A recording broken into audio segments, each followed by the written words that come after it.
fourth. They're coming at him, he's been 6 and 7. Top to Broncos has been an 8. Oh, wow. No. Here we are, round 8 of the SuperCoach365 podcast, coming to you again. Ryan Selvage and Tommy Hudson. Big week in terms of Supercoach scores. A big week for Nathan Cleary and Ryan Pappenhausen to round out a massive week of Anzac round footy. Tommy, how are you? G'day, mate. Yeah, very good. Big round of scoring yet again. It's becoming more and more like the 2021 version of the game that we obviously saw last year. The scoring is just going absolutely berserk. I suppose you're the beneficiary of it this week. Yeah, and obviously headed by those two men that we mentioned there at the top. Nathan Cleary, bumper score on, when was it? Sunday afternoon it was. Massive score, 158. And then Ryan Pappenhausen backed it up on Anzac Day night with 150 plus of his own. That really was the tail of the round though, wasn't it? Because if you captain one of those two, you're probably pretty happy, or very happy in our case. But if you didn't, you're probably a little bit disappointed. Yeah, you're probably watching on between your fingers like that because it was a tough watch. I think we both captained Cleary, so we're very happy on good terms with ourselves on our Sunday night. But then I must admit, once the Storm got on top of the Warriors last night, Paps could have went to almost 200 if he didn't come off late. Yeah, we'll get to that very soon in our good, bad and ugly, of course. Just before we get too far and waxing lyrical on the good, we got to talk a little bit of bad because I was out at the SCG on Anzac Day and the Roosters, one of these teams that we put so much faith in to start the year, they just failed to deliver again. And it's just a matter of now, when will it click for the Roosters, or will it click for the Roosters this year? Yeah, it's becoming really frustrating. Obviously, we saw it start from round one, against Newcastle at home, sunny day. We all expected big scores there. They didn't even win the game. Yep. Same against the Warriors. They did win, but pretty ordinary. And then yesterday against Saints, they weren't terrible. I thought Saints were pretty good, I must admit. I've been a big critical of Saints, but they've actually played quite well yesterday. But yeah, the Roosters, they're just not firing. I think they will come good, but how much patience can we really have? Yeah, and I think that's the tale of our scores to start the year. We'll put them up on your screens right now, recapping the week just gone, but also you'll see our overall scores there, our ranks as well. So, Tommy, 14-10 for you this week, or if I got that right there, 14-10. So still in the top 10% and top 1% overall, so you're doing quite well. Yeah, we'll get into it in a sec, but I was worried after the first few games, but saved by some big scores late on. I just wanted to stay in the top 1,000 this week, and I think I'm 984, so I just snuck in there. Hanging in there just. 1578 for the Battlers this week. Good week. Everything that could go right just about did. So I said this time last week, didn't I, that I was pretty happy with how the team was coming together, but they just weren't performing. But the boys definitely switched it on in round 8. I think I'm now into the top 10%. I was there about round 4 or 5 as well. So the matter of consistency, got to back that up this week, of course, but team value coming along nicely as well. Tommy, let's get into this, our good, our bad, and our ugly from the week just gone. Let's start with the good. We always like to start with the positives. I'll kick us off here with the good, and we've already mentioned it a couple of times already, but Nathan Cleary, Ryan Pappenhausen, got those decisions right. As you say, a bit touch and go there watching the Storm pile on the points against against the Warriors in Melbourne. But Cleary, again, it was we said last week that he was a must, a priority to get in last week, and turned out that way in the end, didn't it? Yeah, it was very similar to his performance against Brisbane. It was only at about 30-odd at half-time against Canberra, and then a huge second half, pretty much assisted every single try Penrith scored. So it was great viewing for Cleary owners. My good was Isaiah Papali'i. Brought him in a couple of weeks ago when Payne Haas was suspended. He's been great ever since. 123, I think, on Sunday against Newcastle. 2 tries in that second half. He's really everything that people want David Fifita to be. He already is that, Isaiah Papali'i. I think he's a very underrated player. Definitely, and I guess that dual position potentially makes him even better than Fifita and Haas included. So definitely one to keep an eye on. If you haven't already got him, you'd be looking towards getting him in the next couple of weeks. Let's talk a bit of the bad. Now, as I said, I've said that Ryan Pappenhausen going very good was such a good thing, but in hindsight, maybe it was a bad thing because as a Cleary captain and myself, I was nearly sitting back hoping he didn't go as good because those who captained Pappenhausen obviously found some late points at the back end of the week. Yeah, 52 points in that second half from Melbourne. I can't remember seeing a game like that in my life. I think if he didn't come off, he would have probably ended up closer to 200. So Bellamy was looking after us there, perhaps. My bad was Blake Taff. Brought him in last week. He still made money because his break-even was in the negatives, but Yeah. I really brought him in for some points. He only got 21 against the West Tigers, and that was all goal kicking. He barely got involved in their attack, so it wasn't great signs from him. I don't know the stats exactly, but I dare say he would have had 4 or 5 errors as well. He just, every time he tried to get himself involved, just things didn't quite go to plan.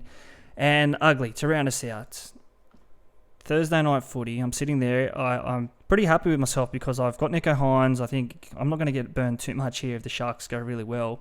How wrong I was. Siosifa Talakai, that first half, incredible performance. What did he have? 2 tries, couple of try assists, 3 line breaks, I think, 8 tackle busts. He just went on and on and on. And I think the only thing that saved saved me and Manly in the end was the change of ends and that win, which the Sharks couldn't run uphill in the second half. And that effectively stopped the Sharks and Talakai in his tracks. Yeah, it was awesome viewing that first half. When he put that kick through for one of his try assists, I was just thinking, how good is this bloke? All of a sudden, I don't know where this form's been for the last few years from him, but yeah, unbelievable. That was a similar ugly to me. I didn't have Talakai and also didn't have Hines, and Hines got nearly 100. So that was a really tough watch on Thursday night, and thank God Manly came back a little bit to keep it respectable. Yeah, very lucky in the end, I guess, you and I as non-Talakai owners. And that's definitely a big talking point. We'll get to it at the back end of the podcast tonight, of course. Plenty of listener questions, and Talakai is a focus amongst all of that. Let's put up the rest of the scores here from round 7, though, as we recap last week's results. And it was Talakai and the Sharks who kicked us off on Thursday. A big win, 34-22 over the Seagulls. It could have been bigger, 32-0 at half time. The Broncos and the Bulldogs, they were the only Friday night game, and the Broncos coming from behind, 34-14 points victors. Tommy, I want to talk about this one in depth a little bit. The Cowboys and the Titans, 30-4. Not a result you saw coming. I was keen on the Cowboys. I didn't think they'd win by this margin, but what are we making of the Cowboys? Are they a threat to the premiership this season? Because, before a ball's kicked, we had them getting the spoon just about.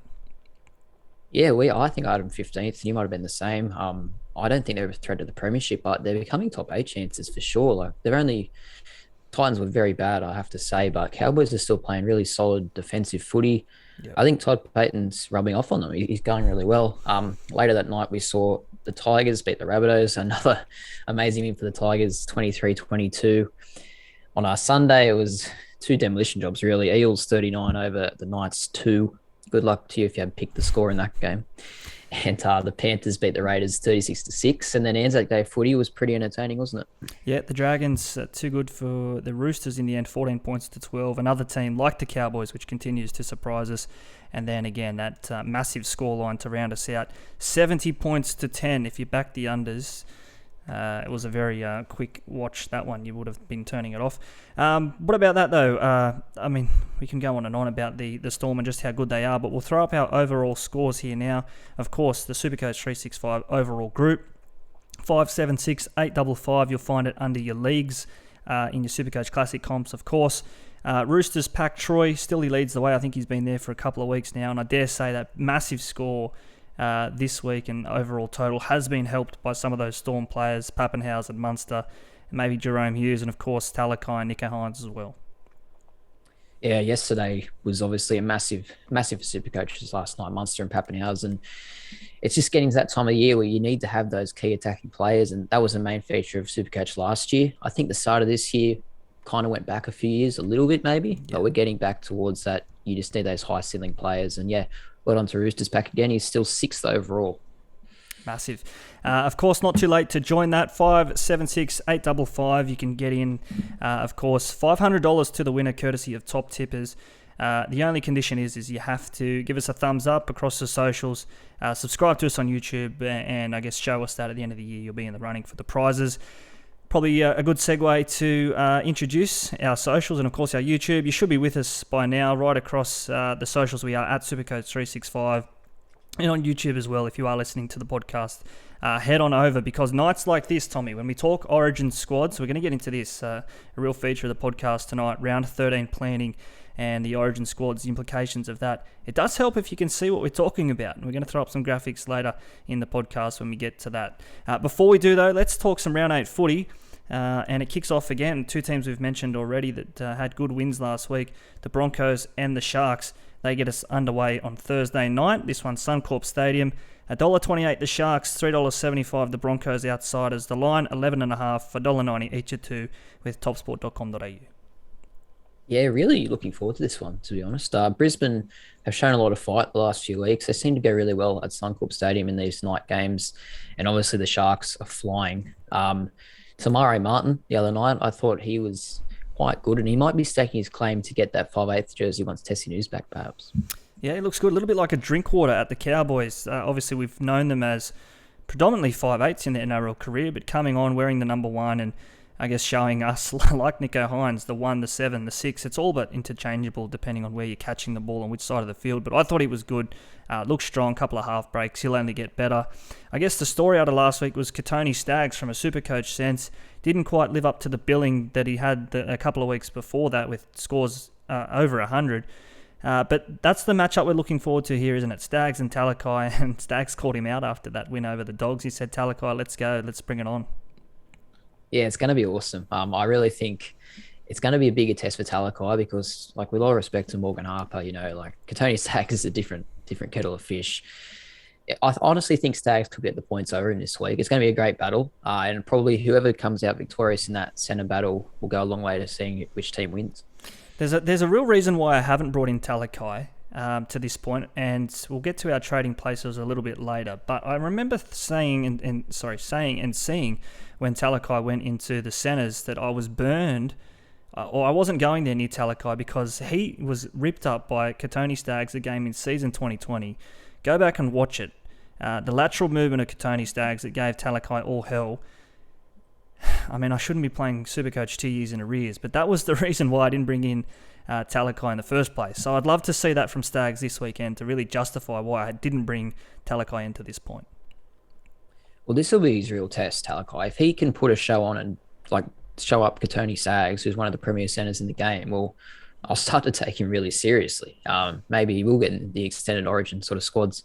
Not much other team news really. Wade Graham is on the extended bench for the Sharks, which is interesting. Dale Finucane also returns, which puts Cam McInnes back. Do you think we'll see Wade Graham perhaps a late inclusion, and who does he put out of the team? Yeah, a mate of mine actually saw him and had a word with him at the Anzac Day game. He was doing some stuff for Triple M up in the commentary box. So said he was looking fit and he's confident of getting back soon. I don't think it'll be this week, but if he's up there and he's on the plane, then he's probably a better chance not to play, but definitely one to watch. Of course, what that means then for Talakai going forward, Teague Wilton going forward, Connor Tracy to come back as well. Don't forget, Ikavalu's still plying his trade for Newtown, I think, as recent as last week. So Sharks, the depth was questioned at the start of the year, but definitely looking the goods so far. $1.28 head-to-head. We won't be playing that if we're having a play with topsport.com.au this week. But that left side of the Sharks, it is the value when you're looking at try scorers, at least the favoured way of going. Ronaldo Mulatalo, $1.72 anytime try scorer. Of course, he'll be going down Broncos right side, so running at Cobbo. I wouldn't be backing Talakai for a try this week. I think Staggs has done enough of a job defensively on his opposite numbers this year to think that I can see a world where Talakai doesn't score a try this week. I'm with you. I actually like Staggs to score a try. $2.93 with TopSport. I think going back to that lateral movement comment you mentioned earlier about Talakai, I think we could see Staggs get one over him, and he's played well against the big teams. He's shown in the past month. I actually think Broncos, maybe at the start, 11.5 at home. I think it might be a bit closer than that, so I'll probably be with them. Yeah, and class number 7 there as well. We saw that last week from Adam Reynolds and what he does bring to this Broncos team, and conversely, what the Rabbitohs are now missing with him not there. Of course, they couldn't clinch that game against the Tigers. You think if Reynolds was there, they probably do walk away with the 2 points. Let's push on though. Next game, of course, the early game on Friday.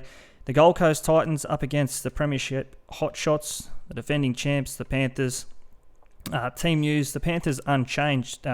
News from NRL.com that Brian To'o is aiming at around 9 returns. So I don't think he was named in the extended reserves today, and if he was, he won't be playing anyway. So the Panthers, they're just going to get even better when they welcome back the Origin winger. Yeah, look, I know comps aren't won in April, but have you ever seen a team go better at this time of the year than Penrith? Like, they're just Scary. absolutely flying. Honestly, I don't even think Kieran played that bad on Sunday, but we couldn't get a tackle in their half for 40 minutes. Their pressure is relentless. And you've still got one of their best players in Tyler to come back. It's just it is scary, to be honest. The Titans, Brimson goes back to fullback, which I think we both probably agree is a good move. I don't think it was working in the halves.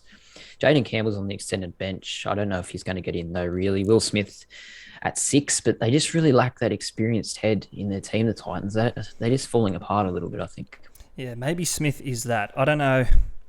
I think Sexton, he and Brimson just isn't working. They're both runners of the footy, whereas Smith, he probably is as well, but he may give them a bit more direction, sort of like what Cody Walker is doing from the 6 at the Rabbitohs, or what he should be doing anyway. Sami back on the wing, Herbert in the centres, and that means Fafita returned to the back row.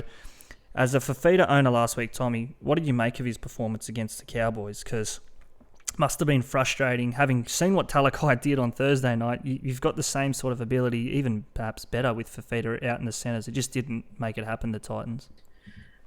No, it didn't work out at all. I was surprised he even played the centres in the second half because it was clear in the first half it wasn't really working. Back to the second row this week, you wouldn't think there'd be a late change because, it just didn't work. I don't know, maybe we expect too much of David Fafita because he's got that big price tag, but it's a tricky one. He probably needs a strong coach and a strong captain to get him into the line, I guess.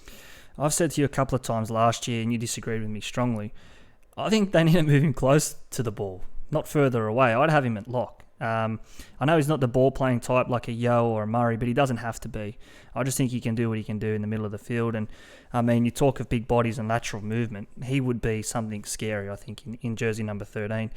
Anytime try scorers, there'll be plenty of them. We laughed this time last week when we clicked through the TopSport markets and the top 7 or 8 were Panthers. We're not laughing this week. It's exactly the same, but I mean, you'd be a brave man to go any other way. Taylor May, the favoured way, $1.54. He just keeps making money, doesn't he, Tommy? His break-even this week, I think it's mid-40s, maybe mid-50s, but you think he could knock that over in a heartbeat, 1 or 2 tries, and again, he and Isaac Tungo, they just keep making money in key positions. Yeah, and I guess judgment day for those guys will come next week when Ty's back. I still think Stain should make way. Do you have any intel of what's going to happen? Surely Taylor May can't be out of the team. No, I mean, you can't drop him. I don't think you can drop Crichton back to the wing like they did last year. Of course, they had Momirovski there playing centres, an out-and-out winger. So, I think that SuperCoaches are almost hoping that Brian goes back to the right side. But, I mean, Staines hasn't been horrible either. So, an embarrassment of riches out there at Penrith Way. We mentioned Isaac Tago there, or Tango, plenty of questions about him as well. It was probably he and Talakai which flooded the inbox today. Is it time to sell Isaac Tago? Stick around, we'll give our thoughts on that at the back end of the podcast. But you think it's Penrith's way of making it 8 in a row this week, Tommy? It's going to be hard to see them losing this one. Yeah, 19.5 is the start. I probably would have to be on the minus there. Penrith, they don't let in more than 2 tries a game, and the Titans probably have one of the worst defences in the comp, so it's hard to imagine anything but a slogging, really. Nathan Cleary making money this week as well, so if you've missed that boat, it's going to be very, very tough to get him in, and Origin around the corner as well. You may as well just sit back and watch him do what he does, and it's going to be even tougher, I think, watching him this weekend. 150, he might get that again 3 weeks in a row. Next game, though, the Rabbitohs and the Sea Eagles. This one, the primetime game on Friday night. Isaiah Tass, SuperCoach popular cheapie, back in the centres with Tane Milne suspended.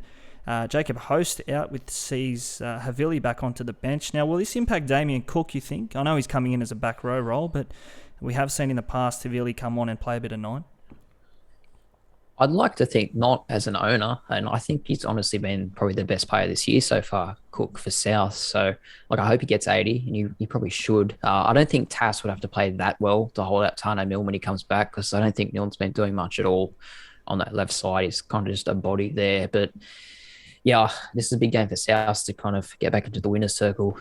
Manly still waiting on that man, Tom Trbojevic. I think are they saying round 9 still, or round 10? It's before Origin, I'm pretty sure. Yeah, I think you'll get 1 or 2 weeks a look at some games before Origin.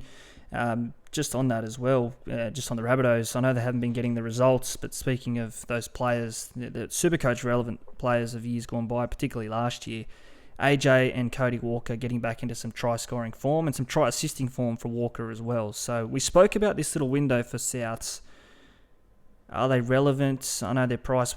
Have we missed the boat even on AJ this week? I think he's probably making cash 550k even.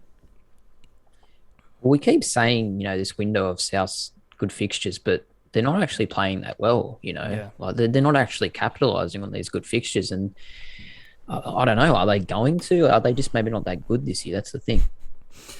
We'll find out maybe on Friday night because, of course, Manly, they're weakened, aren't they? Ola Kawatu out, one of their strike weapons, another SuperCoach relevant name to start the year. Ethan Bullymore back in the second row. He will start from the run-on side as it's named on Tuesday night. And, of course, Talakai, I don't think he's ended the career of Morgan Harper. He might have just given him a little hiatus. Tolatal Kula, I think it is. Sorry, I've just got his surname here. Kula named back in the centres. So I think his break-even still around mid-20s, chance to be making some more money. So I think for the first time in a long time, a lot of Supercoaches will be having their full complement of CTW options playing this week. Yeah, Cooler's a big in for a lot of people who want to put the reserve on him. And look, South's defence isn't, watertight, so it was a good chance to at least score a try. Just back on South for a second, I would say, though, despite kind of bagging them out, Cody Walker, 463,000. I bet you we didn't ever think he was going to be that price this year. Yeah. Maybe it is time to pull the trigger on him if you can afford it. Just about a straight swap, maybe not quite, but very close to with Lachlan Ilias, if you're still holding Ilias. So I know you've got Taft there, maybe in a couple of weeks' time, but you'd think Cody has to come good sooner or later. We saw this with Luke Keary as well. Started the year as popular picks around, Keary was 550 and Cody was, I think, mid-700s. But, these big names in the 5/8 slot losing a lot of cash to start the year. It just maybe emphasises the fact of how good Munster has been and Dylan Brown as well in a position with not much depth. Anything you like here for a try scorer, Tommy? You've mentioned there the speeds, the Cooler coming in, and I think he'll be running at. Is he running at the rookie Tass, or is he on the other side this week? He's a left, so no, I think he'd be running at Campbell Graham. So I could be wrong there, but maybe not him. I don't know about a try scorer here. I probably think Manly at $2.30 are possibly a bet. I don't think South have played that well to deserve to be $1.64. What do you think? Yeah, no, I couldn't be backing them, especially what I saw last week against the Tigers. The Tigers probably a little bit improved, but not. I mean, they're still not making the top 8. And South's found a way to lose that one. $1.87 Alex Johnston, that's probably one to throw in the multis if you are having a same gamer, because he's getting back into that try-scoring form. I think he's got 4 in the past 2 weeks. So good signs from Alex Johnston, at least down the left side. For Souths, next game up though, the Warriors and the Raiders. Not exactly a primetime game this one, Saturday 3 p.m. Some big outs for the Warriors on the back of that big loss to the Storm. Watini Zalesniak out obviously after being knocked into next week. Curran out as well, suspected MCL, I think, so that could be up to 6 weeks. Aaron Penne suspended and Kosi dropped, which sees Supercoach Cheapy, Viliami Valea come back into, I think he's on the wing this week, so chance to find some points for the Supercoach Cheapy. Yeah, it looks hard to get excited about this game, to be honest. Both teams were hammered on the weekend, but maybe that'll make them come out with a point to prove. Valea, similar vein to Cooler, I guess. You could put the reserve on him perhaps against the weak defense of Canberra. I think Curran is a big out, though. I don't know how much he was owned in Supercoach. Maybe he was dwindling a little bit, but he's a key player for the Warriors, so I think that'll hurt them.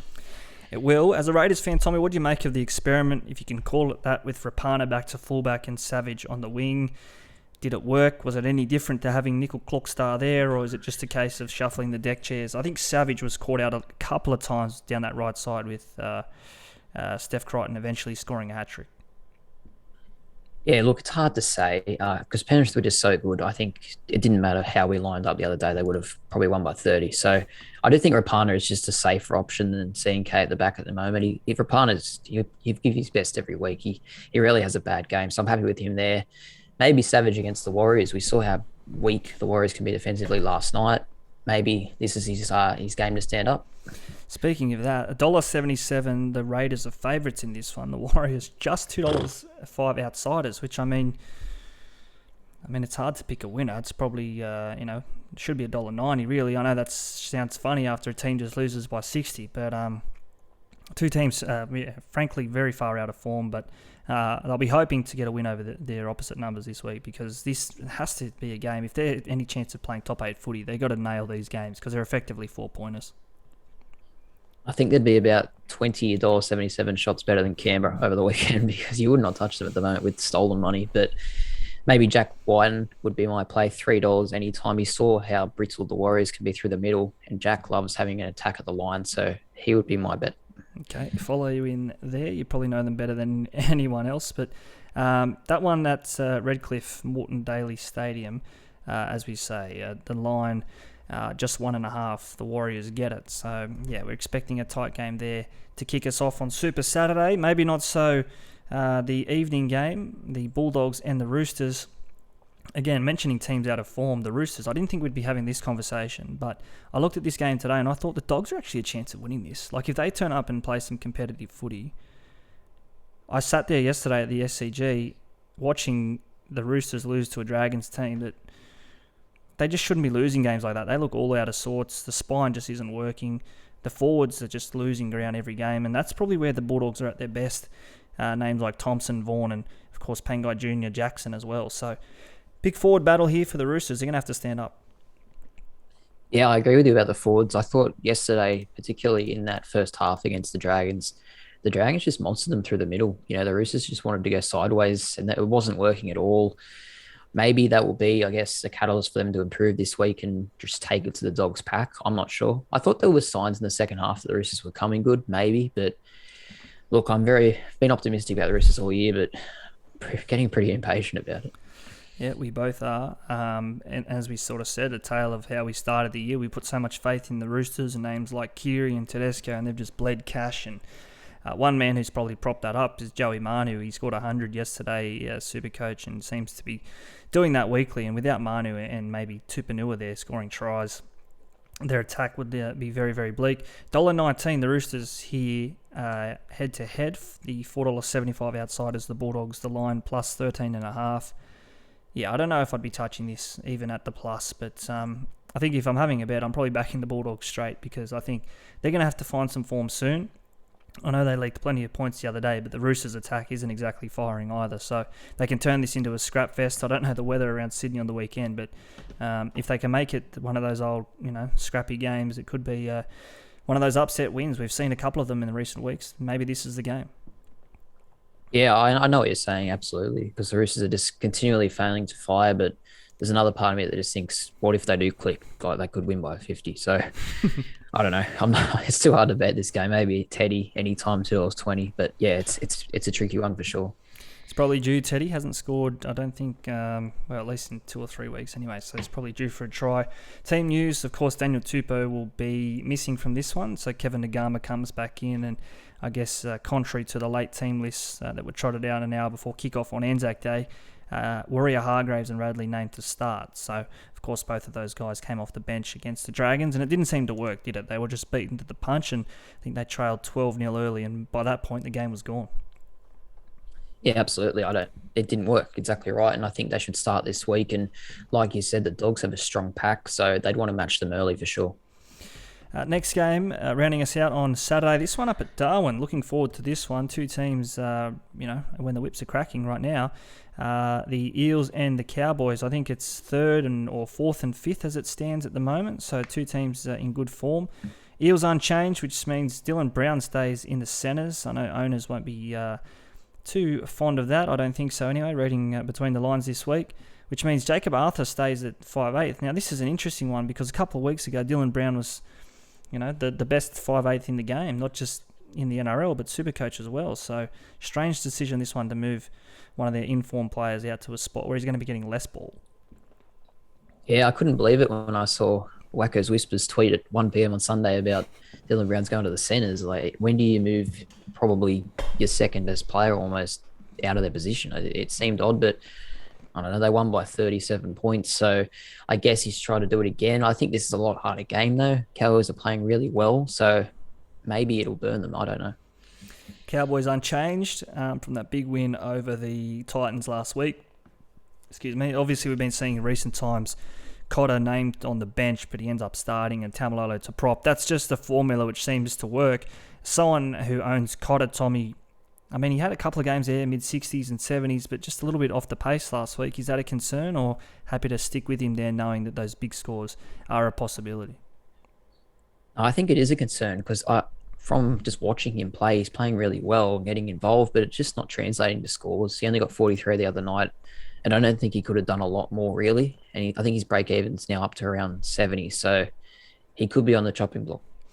This one, Eels $1.29 favourites, $3.65 outsiders. The Cowboys, the line 10.5.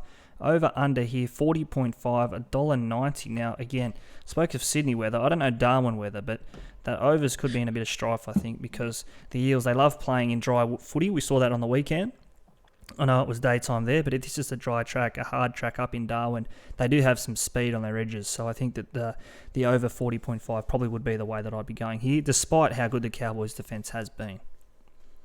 Yeah, and I dare say the heat will be playing a factor up there too. It rarely dips below 26, no matter if it's night or day. So I'll back you up on that one. I think it'll be a really good game, probably one of the games of the round, actually. I think the Cowboys are going real well. Eels have barely put a foot wrong, so looking forward to this one. Now, this one, probably the mismatch, I should say, of the weekend.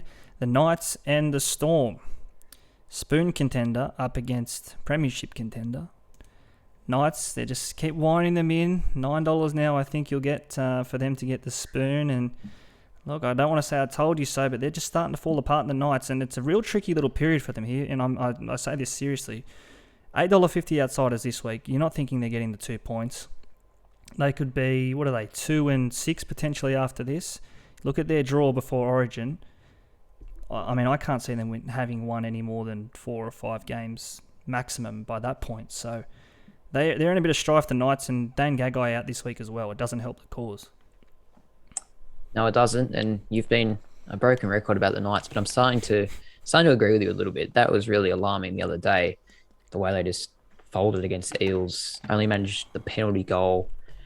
Yeah, their attack's just been off all year, and it's not really surprising when you look at their spine of, other than Ponga, you've got Clifford, Clune, and Randall. So where are your points really coming from?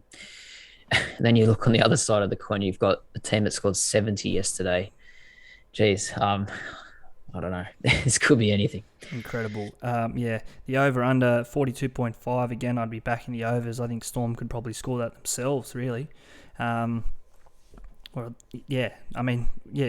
the Knights kick a penalty goal, there's the 2, and the Storm are scoring 7 tries. So there's the overs already. Team news, though, we mentioned Gagai out there, broken cheekbone, so that sees Simi Sagi come in. I don't know a hell of a lot about him, to be honest, and I guess that spells more trouble because Melbourne are unchanged from that lineup, which did a number on the Warriors. And I think the Warriors are a far better team than Newcastle. So, yeah, I don't know if it'll be 70-10, but it's going to be a massive score. You can just tell. Yeah, and it just looks, obviously we'll talk about captains shortly, but it's just another game where Pappenhausen will be popular, Munster's an option, Harry Grant will obviously probably go big again. The Storm are just really looking like the team of SuperCoach at the moment, and this is another great fixture for them. Yep, we'll get to our captain's chat very soon. Before we head to a break, let's talk one more game of footy at the weekend. Of course, rounding us out, the giant slayers of the past 2 weeks, the Tigers, they have to go to Wollongong to take on the Dragons, and suddenly this is a great game. Like, you looked at this one probably 3 or 4 weeks ago and you thought it's 15th versus 16th or close enough to it, but now two sides which, you know, it must be said, they're probably playing the quality of footy in the past 2 weeks at least of teams fighting out for the lower place or even that 8th spot. Yeah, not a game we probably expected to look forward to, but all of a sudden it's a really attractive clash, which is great. It's a hard one to pick too. I don't know. Super coach wise, probably not a lot happening. Uh, Lomax has been solid in the back line. I did get rid of him a few weeks ago, but he consistently churns out 60 to 70. So if you do have him, you definitely haven't been disappointed. No, and I mean, again, I don't want to give it away our trades this week, but I did look at him, Lomax. I thought maybe he's a chance. I think the Dragons have a good run. I don't think they play 13. I think that was the thing that made me think twice about bringing him in this week, and we'll get to our Origin chat soon. Just on the team news, though, for the Dragons, Jack Bird was named to play, but we think he's got a broken forearm, so he's probably missing the next 4 to 6, potentially. We'll wait for NRL Physio to confirm that. Yeah, well, I'd be amazed if he played. It looked like a pretty ordinary injury, and there was a lot of talk that it was a broken arm of some description. So I can't imagine he's going to be there, which is a bit of an out for them, I think, because he's been one of the better players in recent times. Starford fullback. Obviously, Dane Laurie's out for 4 to 6 weeks, which is a bit of a blow for the Tigers. Hastings, he has been the catalyst for their resurgence, I guess. You've got here 90-plus touches the past 2 games. That's out of this world. Yeah, this stat from NRL Roast today. So credit to Roasty for pulling this one out. So it just shows you, doesn't it, the influence that he has on the team. I think we said a couple of weeks ago when he wasn't there, not so much his touches, but just his attitude, like getting involved. He was taking hit-ups against the Knights when they were getting bashed in round 2. So you just know he's going to put the team first. It's exactly what he's done. Coincidentally, he's probably putting himself first a little bit more. He's a class player, and that's probably helped free up Luke Brooks a little bit as well. Brooksy looks to have a smile back on his face, scored that not quite the match-winning try the other day, but close enough too, and then kicked the field goal. So suddenly the Tigers, not this punching bag of a team, which there have been really for the past 2 years, but good to see, I guess, a struggling team coming good. Yeah, and just quickly on them, when Adam Dewey does come back, what do you think happens? Does he come in to the halves and maybe Brooks to 9, or will he just go back into the centres perhaps? I think you look at where they're lacking at the moment, it probably is the centres. I'd probably put him left centre, get him some good ball there on that sweeping play. And I think Luke Garner's currently there.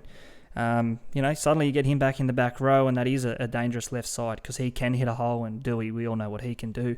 Gildart the other side, of course. So, yeah, it's probably a pick and choose what side Dewey will come back on. But, I mean, there's talk that Brooks will go to 9. I don't know. Why change it if it's working at the moment? And it seems to be working at the moment. So leave it the way it is. Of course, the Dragons' favourites in that game, $1.55 head-to-head with TopSport. Tigers outsiders $2.45 the line, minus 5.5. So, yeah, good betting game to end the week, that one there. But probably be playing some try scorers. You've already mentioned Lomax. I probably like the outsider, Matt Fianay as well. He's just such a strong winger, and when he gets a chance, he usually takes it. He is very strong. He has some nice carries at the start of their set as well. I actually like the Tigers here. I think $2.45 and plus 5.5 are both really good value. I think the Dragons are obviously good on the Anzac Day, but that's such an occasion to get up for. I don't know if they'll be able to get up to the same levels this week against West, and I just think West are playing pretty decent footy, so I'm going to go with them. Didn't think I'd ever see the day where you'd be tipping the West Tigers, but no, it makes sense. They're probably playing the best footy that they've played in the past, really, three or 4 years in the last 2 weeks. That wraps us up for our Round 8 chat. But before we go to a break, actually, let's do this now. We'll talk captains. This segment, Tommy, it's just going gangbusters the past couple of weeks. Our captains call in on Instagram. We do it Wednesday nights, 7 p.m, but we'll have a little bit of a chat about it now. Probably looks 4 genuine options, maybe 5 this week, depending how generous you want to be with the Parramatta Eels going to Darwin. But probably the first look at a real captain choice could be Nicho Hynes against the Broncos. Thursday night footy, though, probably prefer the vice-captaincy, but Nicho, just a model of consistency. Yeah, he just seems to find points no matter what. I watch him. I don't own him, so I'm probably very biased here, but I watch him and I don't get how he gets to 100 every week, but he seems to find a way. He's going really well. His goal kicking has definitely improved also. So he is definitely a shout, but I have to say the man on Friday night at 6 p.m, Nathan Cleary, he's got 250s back-to-back. The Titans can't really defend. I don't see why he can't go big again. Now, this is a point that will dominate the conversation this week, isn't it? Cleary probably is the best captaincy option. But would you do it straight? I mean, you get to look at Hines. So if Hines gets a 150, then maybe you can loop him. But are you looping that? Probably not, really, because you've got two good options up your sleeve with Cleary and Pappenhausen against the Knights. Does the fact... Now, I probably shouldn't change your mentality. But does the fact that Cleary plays at 6 p.m. on a Friday, does it alter the way you look at it this week? Because it is very early in the week, knowing that you've got Paps and Munster even, and maybe Mitchell Moses against the Cowboys to come on Saturday and Sunday night.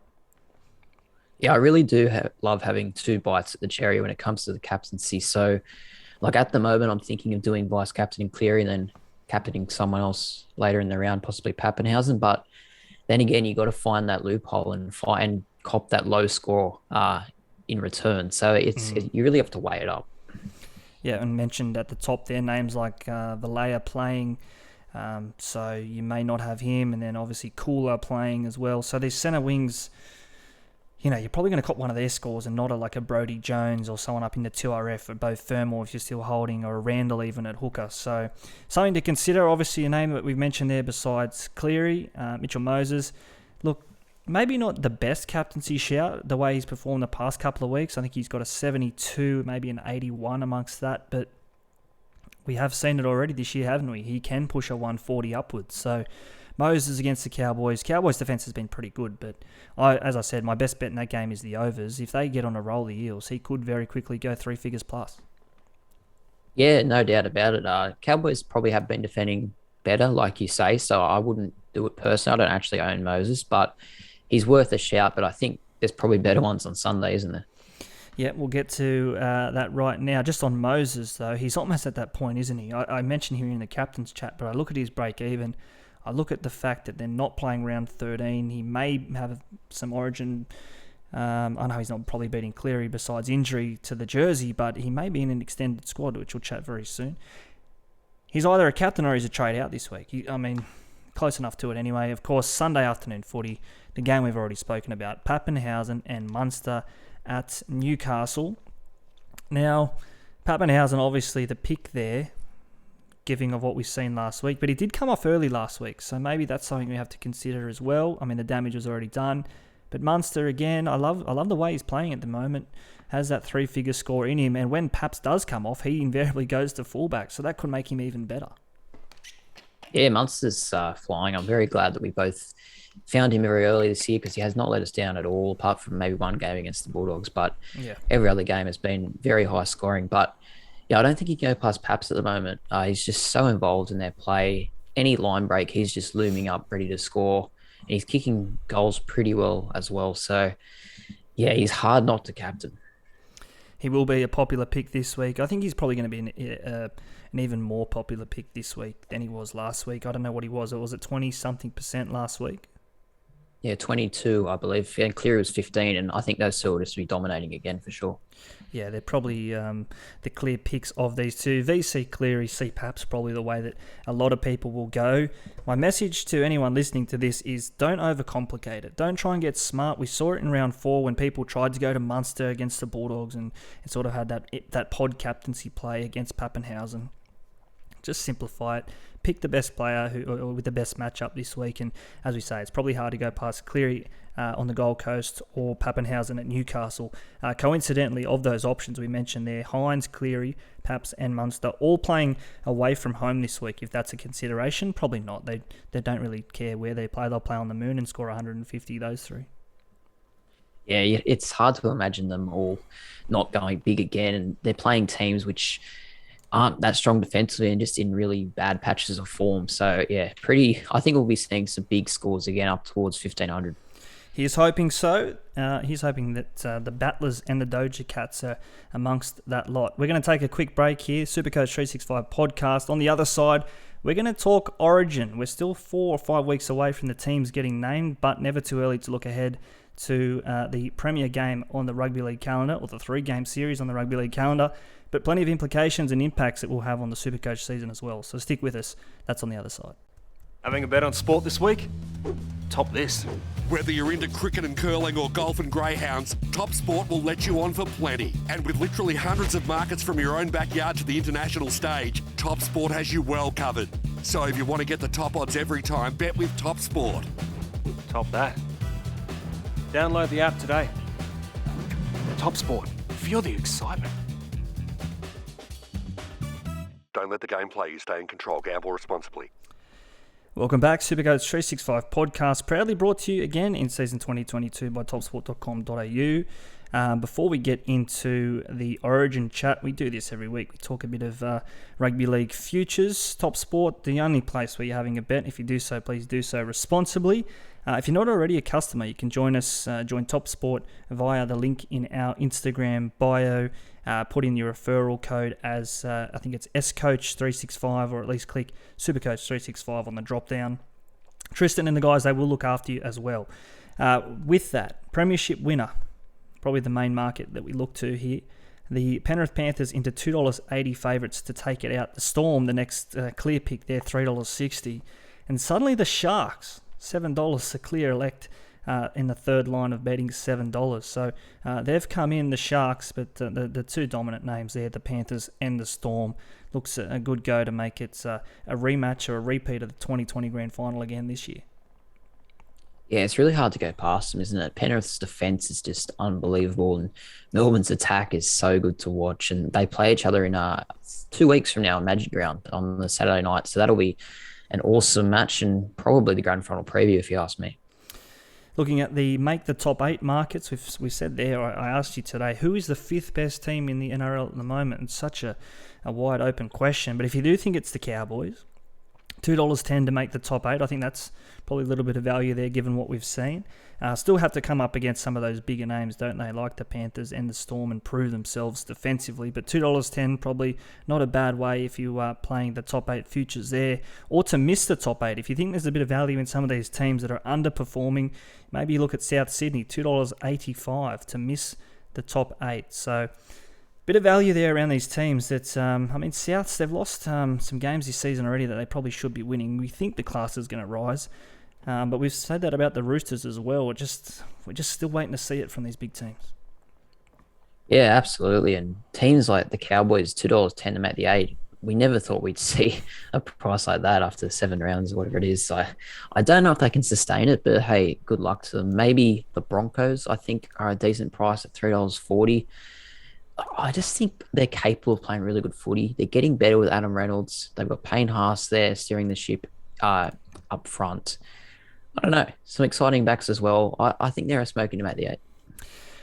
That's we still got all that to look forward to, don't we? Of course, you can have a look at all of those futures markets, topsport.com.au. They've got all the round 8 markets up as we go to air tonight, and I have plenty more leading up to the final series. Of course, if you jumped on our futures multi start of the year, you'd probably be licking your lips at the moment. That looks to be tracking along quite nicely as well. And of course, Tommy, they've got the State of Origin markets up.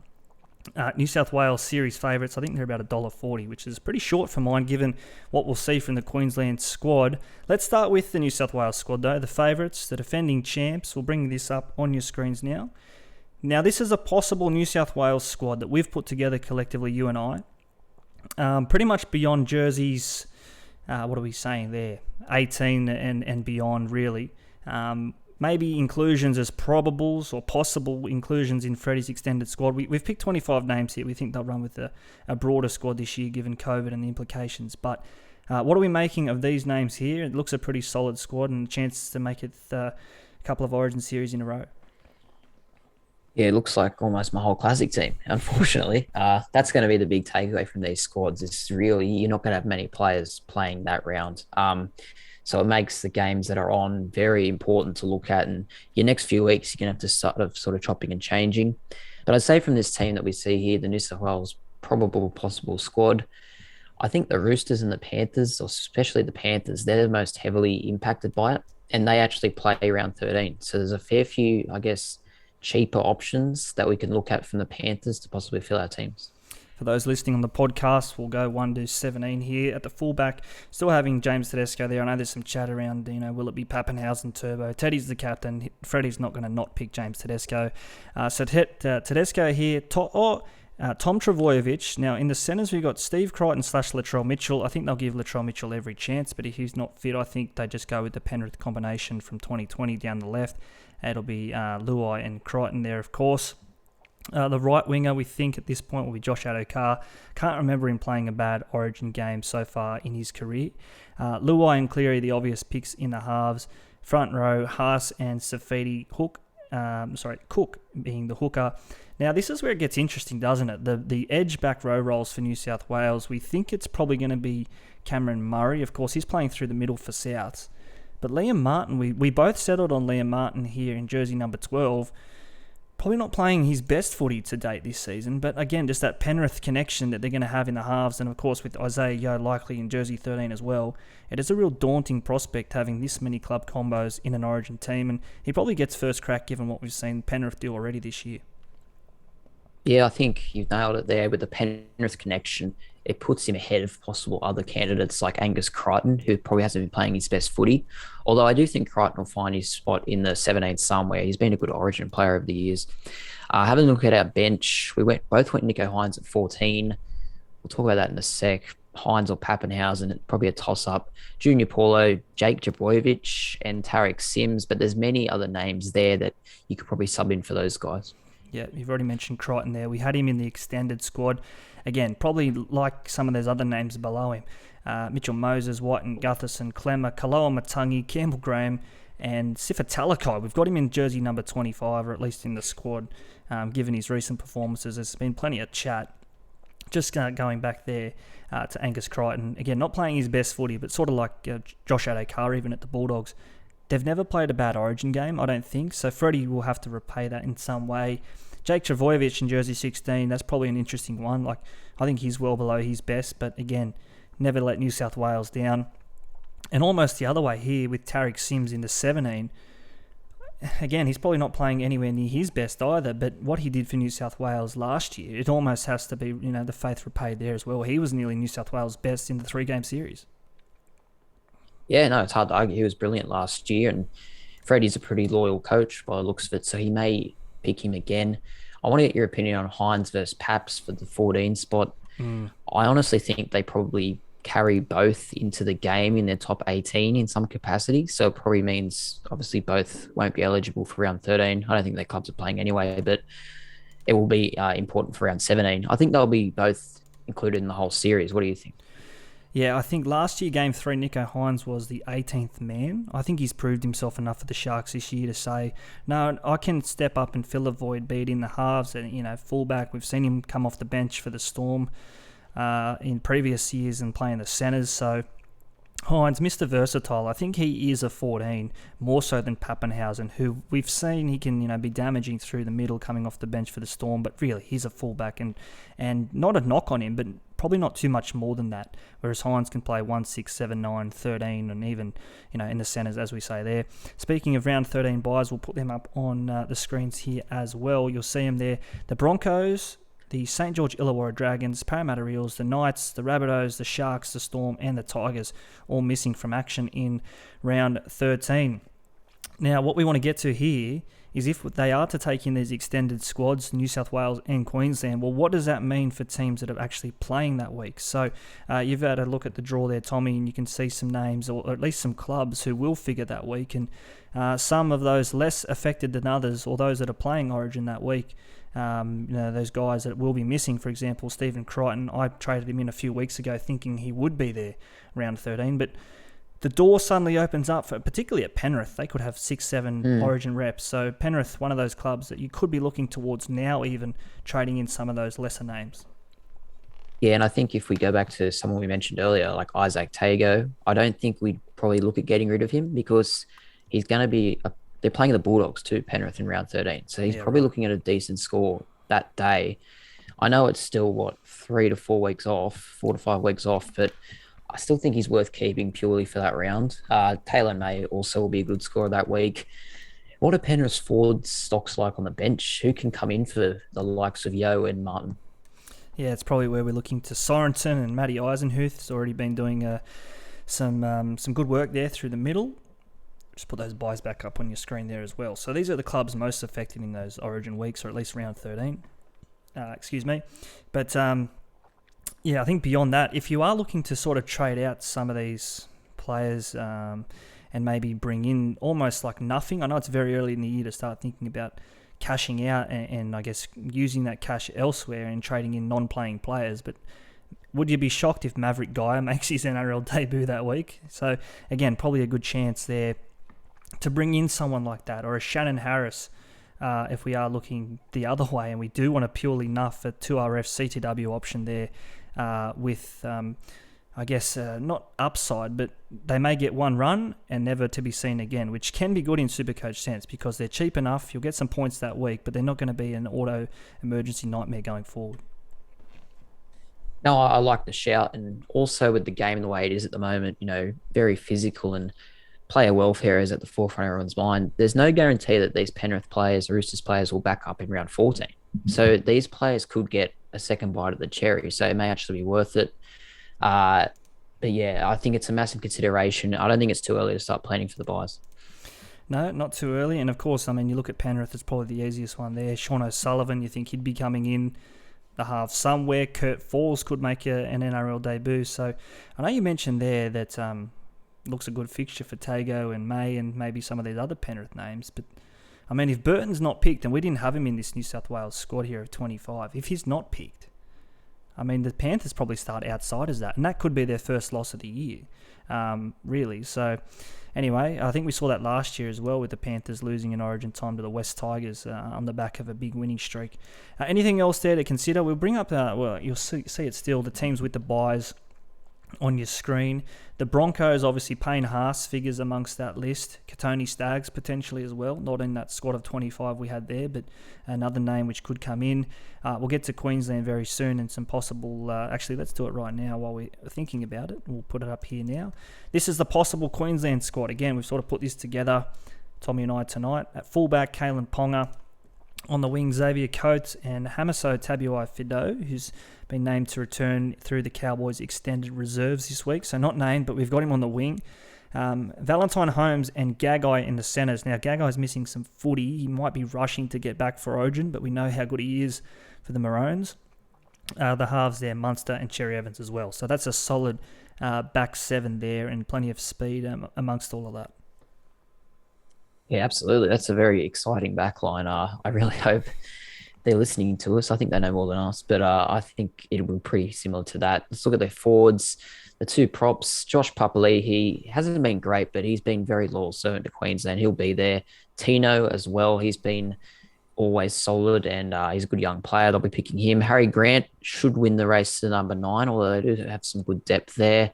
The back row, Kurt Catewell, Dave Fafita, and Jai Arrow. And on the bench, Ben Hunt, who is flying, and I think he's almost going to be first picked in that team, really, as the 14. Paddy Carrigan is one of your favourites, I know. I might have bumped Paddy Carrigan up a little high here in hindsight, but I'm just thinking, like, he is just so solid and can play prop, he can play lock. Anyway, go on. Yeah, Mo Fotuaika, who, look, I don't think he's playing great footy. I agree he'll be in the top 25. I don't know if he'll make the team, but perhaps Felice Kafursi and then Bo Firma at 18, who's another one of your boys. What about the rest of the extended squad from our point of view? Yeah, again, Firma maybe a little bit high, but I think to my credit here for throwing him in at 18, I think he probably offers more than some of those other names below here. Frankie Molo, jersey 19, or at least in the extended squad. Tom Flegler, Phil Sami, Jaden Suar. Maybe he could find his way onto the bench. Reid Marnie, AJ Brimson, and Kyle Felt. So, look, I know they're the outsiders in this series here, the Maroons, but really, that's not a bad squad of 25. And if they can find someone else beyond that who we've missed, then they could be, in with a fighting chance. One game at Suncorp, one game in Perth, just one game in Sydney this year as well, as it stands. So a neutral series, if they get off to a winning start, Queensland, this could be one of those series like we saw in 2020 where New South Wales suddenly playing off the back foot and have plenty of work to do. Yeah, it's an awesome team. New South Wales obviously is a hot team as well, but Queensland, just looking at this side that we've kind of put together, it's really eye-catching, and I love the fact that they've got the ex-players as the coaching staff this year. I think that'll bring a real good mentality to the side. I want to throw in another bolter just while we're here. Ruben Cotter. Yep. I reckon he's just made for Origin, that bloke. He's a workhorse, tough as nails. Maybe not this year, but I think he could be in and around the squad. Good shout there, and I think what you say there, he's whether he starts, he comes off the bench, you notice when he's in the game. Really, like Josh Curran even, he's rarely too far away from the footy in attack and defence. Looking here, though, at those names that we've got picked, some notable omissions here. Obviously, Kalen Ponga's Knights will be in action that first weekend. The Storm for Xavier Coates. What else can we see here? Obviously, with Brisbane, Kurt Capewell we think will be named. So the Broncos are not playing that weekend. So you look at these some of these other names here, though. There's going to be a couple of squads that we can look to. The Cowboys, one of those teams playing that week, and you mentioned Cotter there, and they could be giving up some others with Kyle Felt and others as well. So time, again, we say we're 4 or 5 weeks out from Origin 1, but now's the time to start looking and to start trading in, considering this, isn't it? Yeah, I think that the Titans is the big one for round 13 from a Queensland point of view. In our side, we've got Tino, Fafita, Bo Fermor, Mo Fodawaker. That's almost the whole 4-pack we think are going to be in the Queensland setup in some capacity. So, and they're playing the Cowboys in round 13. So, I don't know, some of those Titans bench forwards, your Jamin Jolliffe, your Sam Lasone, I don't know, they're probably not great scorers, but they might get extra minutes that week. Yeah, so now's the time to start looking at anyone on, I guess, some cheapies that you could bring in, or even, I think we had Phil Sami there as well, so I don't know what Marju's price is currently as we go to air tonight. I don't think he's playing this week, Marju. He may be. Correct me if I'm wrong. But anyway, now's the time to start looking at those guys that will be playing, and they may not be the biggest names that highlight the round 13 weekend, like Marju or some of those other names we mentioned. But now is the time to actually start considering them. Maybe it's not a time to get to an Alex Johnston or previously a Daniel Tupou, some of these bigger names that could be Origin players really. Now's the time where you find a bit of value, and you do really find the next Siosifa Talakai or someone that can make maybe $100,000-$200,000 come the back end of the year. You've done your job well. Yeah, just to round out our chat, what do you think is the magic number, I guess, for round 13? How many scores do you want on that week? I mean, this is the question, isn't it? It's all up to personal preference. I know you and I last year, we sort of favoured the 17 buy because obviously you can run home with some of those players. You don't have to trade them out. But this first buy, you don't want to be sitting back, I don't think, with any less than 12 or 13 players. Like, anything less, you could get found out. So have a look at your teams now on the back of this chat. Have a look at your teams and start planning your trades out for the next couple of weeks and getting towards some of those teams and those players that will be figuring in round 13. We're going to leave it there, though, for the Origin chat. We might pick this up in the coming weeks a little bit closer to kick-off for that first game, but as we get closer to knowing who's actually going to make these squads or if they will be extended squads. That's the asterisk on all of this chat, isn't it, Tommy? We've got 25 names here for each state. It could be 22, it could be 27. We don't know what this Origin series looks like.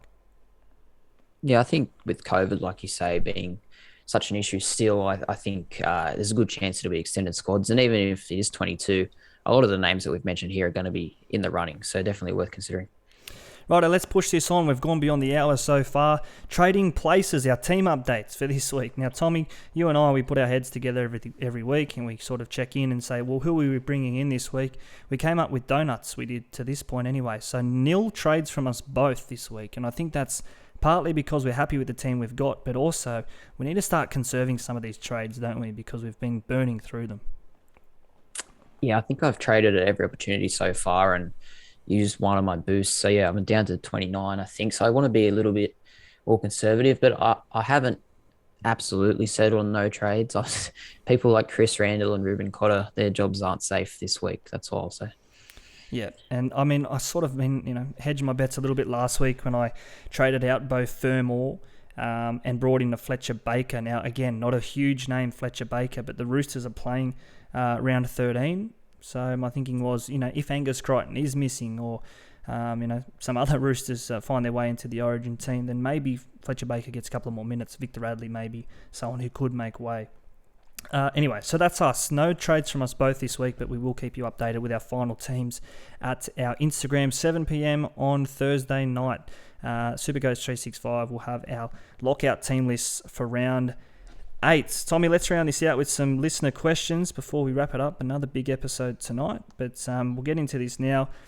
And that man there we mentioned in the extended squad for New South Wales, Siosifa Talakai, he has been the talk of the town this week. And plenty of questions coming through. We might consolidate a couple of these into one, or at least two. Someone says, is Hando here, Hando94, is Talakai a must-have? I don't think he's a must-have, but it's starting to border on that territory, isn't it? He's not someone I even thought of in the off-season, but he's became this absolute beast of the game. The big selling point for him, I think, other than his scoring, his break-even this week is still minus 51. So he's probably in for another big price rise. So it's actually not too late to get him. So, yeah. Might be worth it. I mean, it hurts though, doesn't it, when you see he's made... What's he made? You can probably tell me quicker than I'll find it here. 380K. Yeah. Like, it hurts knowing you've missed that. But, I mean, should that be a consideration even? Like, and it is a talking point here. You see people say, have we missed the boat on Talakai? Cam Murray or Talakai? Someone else says, buy Talakai. He is the talk. So, is it too late, or it's still not too late because his break-even is so low? Yeah, well, the break-even is the one thing that I'm not going to get him personally, but he is a selling point, and they've got Brisbane this week, then the Warriors, then the Raiders. So it's a pretty good run the next 3 weeks. You'd have to think for him. Yeah, the only concern I do have is he isn't an outside back per se. I know he's doing a great job there, but when Wade Graham's back, when you think Connor Tracy's fit, I keep coming back to it. He wasn't picked for round 1 Talakai as a centre. So, I don't know. Humble pie, I'll put the hand up and say I got it wrong. It's probably one of the big decisions that you and I both got wrong this year. We haven't copped that price rise. But in saying that, our teams haven't let us down. We've still found ways to score big points thanks to some investments elsewhere. We might pick up one of those questions there, Cam Murray or Talakai from Mason Batman 1. If you had to pick one of those two this week, all things considered, break-evens, draws, origin possibilities, would you be bringing in Cam Murray or Siosifa Talakai this week? I'd probably go with Talakai, honestly. I'm not bringing in either, as I said, but just the way he's playing, the break-even is so low. Cam Murray's break-even is 73, and he's still more expensive. Oh, sorry, the same price basically as Talakai. So yeah, I'd go Sifa. Rightio. Maggie says, how do I delete my team?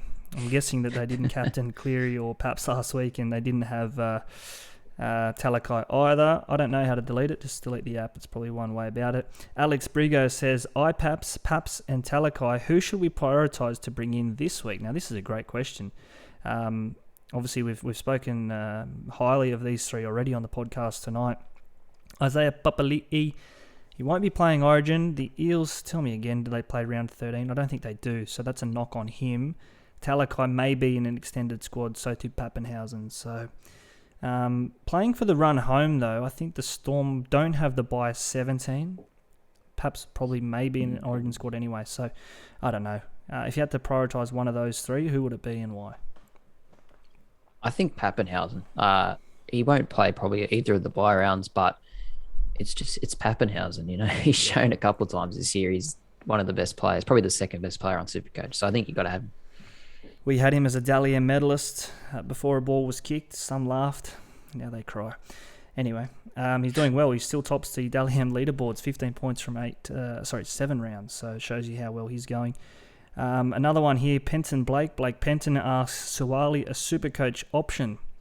Now, I think you had a stat for me yesterday, Tommy, in that Anzac Day game. He didn't touch the ball for such a long time to start the game and somehow finished on 56 SuperCoach points. So it shows you when he is involved, he is dangerous, but they just need to get him more ball. Yeah, he had a good second half, but he didn't touch the ball, I think, for the first 37 minutes. So I don't know what was going on there, but he had the try assist to Manu as well. I don't have him, but he's playing around 13 against the Raiders. And with Teddy out, you'd have to think he's got a spot in the back line for sure. So that is a big selling point. Yeah, I think I was looking at him last week, but couldn't get him by something like 10K or couldn't work out my jewels to have him in. But I looked at him last week, and I think his first price rise will be after this week. So the Roosters against the Bulldogs this week, he could score 1, could score 2. Could be a big price rise for Suwali very soon. Forgive me here, Massimo Mastrele says, is Tago or Tango a sell or soon to be on? Essentially, are we selling Isaac Tango this week? He's peaked in price but plays around 13. You've already sort of touched on this with Isaac Tago. Maybe one not to sell just yet given his dual position. Panthers playing that weekend. Really, could be a keeper at the year's end. Yeah, I think the fact he's playing around 13 against the Dogs is the reason to keep him. But I will say his scoring the last few weeks has been pretty ordinary. What do you put it down to? Yeah, I'm not sure really. It's been since Cleary's come back, hasn't it? So maybe it's just the ball going to the right a little bit more. Luai maybe less involved in the games. I think we've seen that with Luai's score as well down the left. He scored 20 last week, and in a big win, that's probably some ominous signs there for Panthers left. Although Taylor May continues to score points, so it's not all bad down that left side. Tommy, we're going to leave it there. That's the last of the questions. It's been a big podcast tonight as well, as it usually is. But round 8, plenty to look forward to. But it's getting serious when we start talking Origin, and we've started talking that tonight. Yeah, getting very serious and exciting, and some big fixtures this week with probably some captains going to go very big again. So good luck. Stay tuned to that, as we say. Our captain's call on Wednesday, our final team list on Thursday, on our socials at SuperCoach365. Give us a like, a follow. And if you're listening on the podcast, why not give us a 5-star review as well. Ryan and Tommy, this is the SuperCoach365 podcast. Thank you for tuning in. If you're on YouTube, give us a thumbs up. Enjoy your round 8 footy this weekend.